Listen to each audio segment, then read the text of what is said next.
நானே கேட்குறேன், அப்புறம் நீங்க என்ன எனக்கு வந்து இது சொல்ல மாட்டேன் அதை சொல்ல மாட்டேன்னு சொல்லுங்க, போங்கன்ட்டு போயிட்டாரு. போகட்டும், அதை பத்தி இல்லை, என்னுடைய கொள்கையிலேருந்து நான் மாறலை. ஆனா அந்த இதை பார்க்கும்பொழுது அவங்களுக்கு இப்ப நான் சொன்ன மாதிரி ஒரு கடுமையான அதை நான் ஒரு மாதிரி மறைமுகமா கேட்ட உடனே அவங்க பயந்து போயிட்டாங்க. இவங்க வேலையில இன்னும் தொடர்றாங்க, மாசம் சம்பளம் வருது. ஆனா அந்த முன்னாடி போனவங்க பெரிய ஹையர் கிரேடுக்கு போனதுனால என்ன பண்ணிட்டாங்க, இப்போ அந்த ஜாதகத்தை பார்க்குறோம், அவருக்கு இப்போ அந்த ஜாதக அமைப்புப்படி இல்லை என்னால முடியாது, 2 வீலர் நான் யூஸ் பண்ணி தான் ஆகணும் அப்படின்னு. ஸோ நம்ம அவங்களை எச்சரிக்கலாம். எச்சரிக்கிறதும் ஒரு மறைமுகமான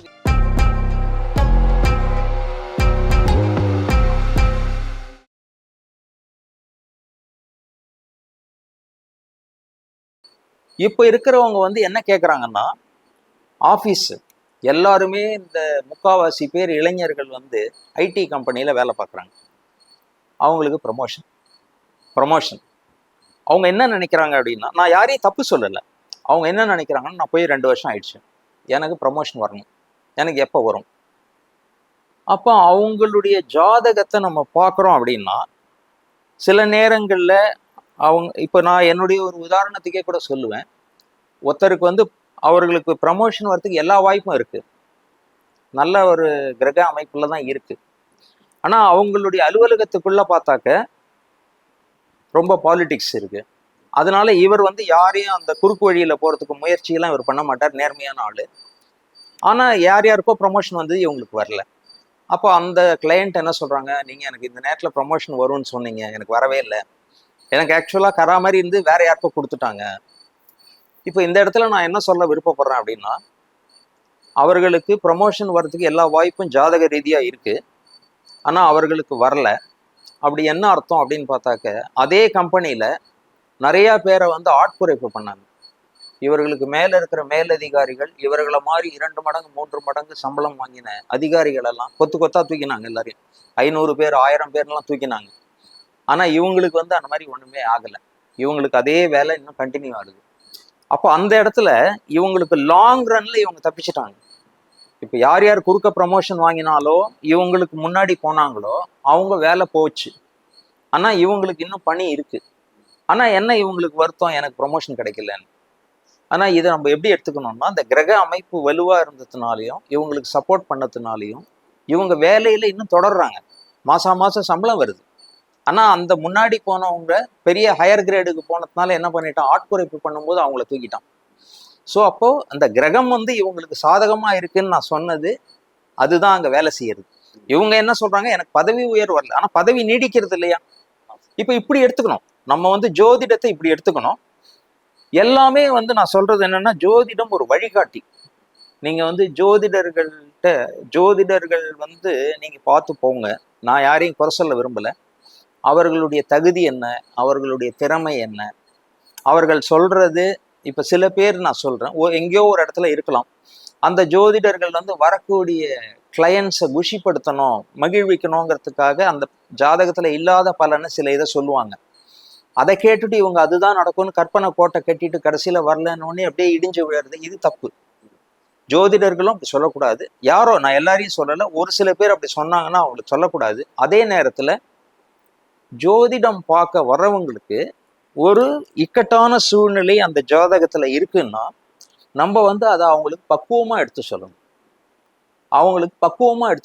இப்போ அந்த ஜாதகத்தை பார்க்குறோம், அவருக்கு இப்போ அந்த ஜாதக அமைப்புப்படி கோல்சாரம்ன்றது நான் சொல்றது என்னன்னா, ஒரு நாளைக்கும் வானத்துல இருக்கக்கூடிய அந்த கோள்களுடைய அமைப்பு மாறிக்கிட்டே இருக்கும். அந்த மாறக்கூடிய கோள்களுடைய அமைப்பின் காரணமா ஒருத்தருக்கு நல்லதும் நடக்கும், கெடுதலும் நடக்கும். இப்போ இந்த கோல்சார அமைப்புல சில பேருடைய ஜாதகத்துக்கு விபத்து ஏற்படக்கூடிய வாய்ப்பு வரும். அப்போ நம்ம என்ன பண்ணணும், அவங்கள்ட்ட, ஐயா நீங்க ஜாகிரதையா இருங்க, முடிஞ்சதுன்னா 2 வீலர் இல்லாம நீங்க வந்து வண்டி, உங்க ஆபீஸ் வண்டியில போறது, இல்ல ட்ரெயின்ல போறது, பஸ்ல போறது, இப்படி போய்க்கோங்க கொஞ்ச நாள் வரைக்கும். அதுல தெரியும் எவ்வளவு நாள் வரைக்கும் இவங்களுக்கு அந்த ஒரு இது கட்டம் இருக்குங்கிறது. நம்ம அந்த பீரியடை சொல்லலாம், நீங்க இந்த பீரியட் வரைக்கும் நீங்க 2 வீலர்ல போறதை கொஞ்சம் அவாய்ட் பண்றது பெட்டர். இல்ல என்னால முடியாது, 2 வீலர் நான் யூஸ் பண்ணி தான் ஆகணும் அப்படின்னா ஹெல்மெட் போட்டுக்கோங்க, லைசன்ஸ் கையில வச்சுக்கோங்க, ஒரு விலை உயர்ந்த பொருட்களை உங்ககிட்ட வச்சுக்காதீங்க, ரொம்ப மெதுவா போங்க, நிதானமா போங்க, டிராஃபிக் ரூல்ஸ் அனுசரித்து கொஞ்சம் ஜாகிரதையாக இருங்க, இப்படி சொல்லணும். ஜோதிடர்கள் வந்து அது தெரியாமல் அவங்கள பயமுறுத்துற மாதிரி ஒரு விஷயத்த சொல்லிடக்கூடாது. ஐயா உங்களுக்கு இப்போ இருக்கிற இது கண்டிப்பாக ஆக்சிடென்ட் ஆகிடும், நீங்கள் அவ்வளோதான், அவங்க குடும்பம் இவ்வளோதான், அப்படிதான் இப்படிதான்னா அவங்க கதி கலங்கி போயிடுவாங்க. ஸோ நம்ம அவங்கள எச்சரிக்கலாம். எச்சரிக்கிறதும் ஒரு மறைமுகமான விதத்தில் அவங்களுக்கு புரிகிற மாதிரி நம்ம சொல்லணும். வரவங்களை பயமுறுத்தக்கூடாது. பயமுறுத்த வேண்டிய அவசியமே கிடையாது. அதில் இருக்கக்கூடிய உடல்நிலை, ஒருத்தருக்கு வந்து நான் என்னை பொறுத்தின வரைக்கும் எனக்கு ஜோதிடம் கற்றுக் கொடுத்த ஒரு குருமார்களாக இருக்கட்டும், எனக்கு வந்து பிரபஞ்சம் சொல்லக்கூடிய விஷயமா இருக்கட்டும், யாருடைய ஆயுள் பாவத்தையும் நான் பார்க்கறது இல்லை. என்கிட்ட ஒருத்தர் வந்து சண்டை போட்டே போயிட்டார், ஒரு கிளையண்ட்டு. அவர் என்ன பண்ணாருன்னா அவருடைய மனைவியோட ஜாதகத்தை கொண்டு வந்தார். அந்த மனைவியினுடைய ஜாதகத்தினுடைய அடிப்படையில் பார்த்தா அவங்களே ஒரு மருத்துவர். ஏன்னா அந்த ஜாதகத்தை பார்த்த உடனே எனக்கு தெரியும் அவங்க எந்த தொழிலில் இருப்பாங்கன்னு நம்ம சொல்லலாம். அவருடைய மனைவியே ஒரு மருத்துவர் தான். ஆனால் அந்த இதை பார்க்கும்பொழுது அவங்களுக்கு இப்போ நான் சொன்ன மாதிரி ஒரு கடுமையான நோய்வாய்ப்பட்டு ஒரு படுத்த படுக்கையாக இருக்கக்கூடிய ஒரு வாய்ப்பு இருக்குது அந்த ஜாதகத்தில். இதை நான் உணர்ந்து கொண்டேன். நான் அவர்கிட்ட சொன்னேன், இந்த மாதிரி உங்கள் மனைவியோட ஆரோக்கியத்தில் நீங்கள் கொஞ்சம் கவனமாக இருக்கணும் அப்படின்னு சொன்னேன். அவர் சொல்கிறாரு, 2 வருஷமா படுத்துட்டு இருக்கா, இன்னும் நான் என்ன கவனமாக பார்க்கணும்னு நீங்கள் சொல்கிறீங்க, எல்லாமே பெட்டில் தான் நடக்கிறது, எல்லாமே நான் பண்ணிட்டு இருக்கேன், இன்னும் நான் என்ன கவனமாக இருக்கணும் அப்படின்னு அவர் கேட்டார். ஐயா எனக்கு தெரியும், உங்களை எடுத்த உடனே இந்த மாதிரி சொல்லக்கூடாது, இப்போ நீங்களே தான் சொல்கிறீங்க படுத்த படுக்கையாக இருக்கான்னு. ஆரோக்கியம் பாதிப்படுறதுக்கு இப்போ இந்த கோல்சாரப்படி அவங்களுக்கு ஆரோக்கியம் பாதிக்கும். அவர் சொன்னார், அதெல்லாம் விட்டுருங்க, 2 வருஷமா படுத்த படுக்கையாக இருக்காங்க, எப்போ வந்து இவங்களுடைய ஆயுள் முடியும்?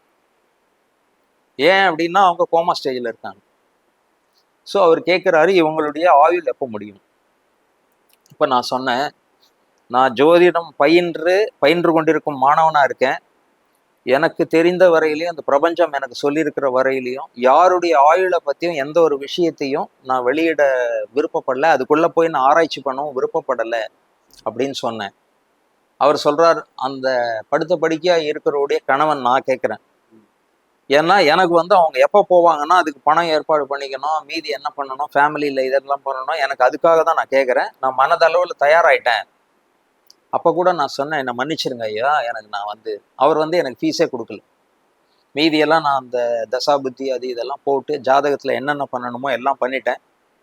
அவர் வந்து எனக்கு தர வேண்டிய பணம் அது எனக்கு, நான் அதுக்காக வருத்தப்படலை, எதுக்காக கிளையண்ட் இப்படியும் இருக்காங்கங்கிறதுக்காக சொல்கிறேன். அவருக்கு என் மேலே ரொம்ப கோவம். நானே கேட்குறேன், அப்புறம் நீங்கள் என்ன எனக்கு வந்து இது சொல்ல மாட்டேன் அதை சொல்ல மாட்டேன்னு சொன்னீங்க, போங்கன்ட்டு போயிட்டார் அவர். போகட்டும், அதை பற்றி இல்லை, என்னுடைய கொள்கையிலேருந்து நான் மாறலை. ஏன்னா அவர்களுடைய ஒரு ஆயுளை கணிக்கிறதுக்கோ கணக்கு போடுறதுக்கோ எனக்கு விருப்பம் கிடையாது கொள்கைப்படி. இதை மாதிரி வந்து நம்மக்கிட்ட வரக்கூடிய கிளையண்ட்ஸ் வந்து பலதரப்பட்ட கிளையண்ட்ஸ் வருவாங்க. அவங்களுக்கு வந்து பல்வேறு விதமான தனிப்பட்ட விஷயங்கள் இருக்கும். அந்த தனிப்பட்ட விஷயங்கள் ஜாதகத்தில் தெரிய வரும். நம்ம அதை கேட்கும்போது அவங்களும் ஓரளவுக்கு அதை சொல்லுவாங்க. ஆனால் அவங்களுக்கே ஒரு பயம் வரும், ஐயோ இவர்கிட்ட நம்ம சொல்லவே இல்லை, ஆனால் இவர் இதை கேட்குறாரு, நம்மளோட தனிப்பட்ட விஷயம் தெரிஞ்சிடுத்துனா என்ன பண்ணுறது அப்படின்னு சொல்லி. இது மாதிரியும் ஒரு விஷயம் இருக்குது. ஒரு பெண்மணி வந்து என்கிட்ட கேட்டாங்க. அவங்க கேட்டது வந்து அவர் கணவர் வந்து அவங்க கூட இல்லை, அவர் வேறொரு பெண்ணோட வாழ்ந்து கொண்டிருக்கிறார். இவர்களுக்கு வந்து வேறொரு இளைஞனோட ஒரு ஏதோ விதத்தில் அவர் ஹெல்ப் பண்ண போய் இவங்களுக்கு வந்து அந்த விதத்தில் ஒரு ஈடுபாடு ஏற்பட்டு, வயதில் வந்து கொஞ்சம் ஒரு இளைஞனாக இருந்தாலும் சேர்ந்து வாழலாமேன்னு இவங்க மனசுக்குள்ள ஒரு ஐடியா இருக்குது. ஜாதகப்படி அவங்களுக்கு அதில் ஒரு வாய்ப்பும் இருக்குது. ஸோ அதை நான் ஒரு மாதிரி மறைமுகமாக கேட்ட உடனே அவங்க பயந்து போயிட்டாங்க.